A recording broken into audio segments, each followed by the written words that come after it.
ആലുവ ശ്രീമൂല നഗരത്തിൽ പ്രവർത്തിക്കുന്ന ഭക്ത സൂർദാസ് സ്വാശ്രയ കേന്ദ്രം.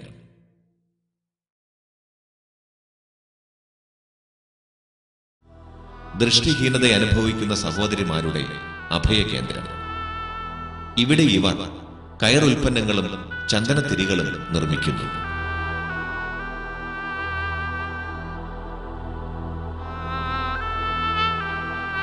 കൊല്ലം ജില്ലയിൽ പുത്തൂർ ഗ്രാമത്തിൽ പ്രവർത്തിക്കുന്ന സാന്ത്വനം സേവാ കേന്ദ്രം.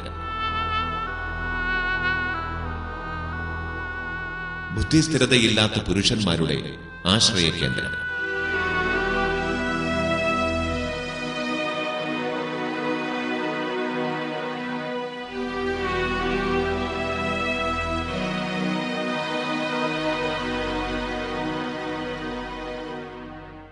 ഇവിടുത്തെ ഹൃദയാലുക്കളായ ഗ്രാമീണർ ഈ കേന്ദ്രത്തെ മാതൃകാപരമായി പരിപാലിക്കുന്നു.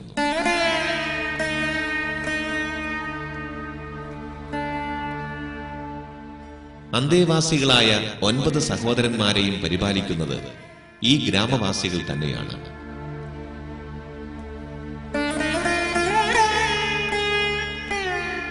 ഈ സാധുക്കളുടെ അവയവങ്ങളാകാൻ ഒരു ദിവസം ഒരാളെന്ന നിലയിൽ അവർ രക്ഷിതാക്കളായെത്തും. ഗുരുവായൂരിലെ സാന്ദീപനി മാതൃസദനം ഒരായുഷ്കാലം മുഴുവൻ മക്കൾക്കും ചെറുമക്കൾക്കും വേണ്ടി ജീവിച്ചവർ. തങ്ങൾ നൊന്തു പ്രസവിച്ച മക്കളാൽ ജീവിത സായാഹ്നത്തിൽ പെരുവഴിയിൽ ഉപേക്ഷിക്കപ്പെടുന്ന അമ്മമാർ, അവർക്കായി ഒരാശ്രയ കേന്ദ്രം.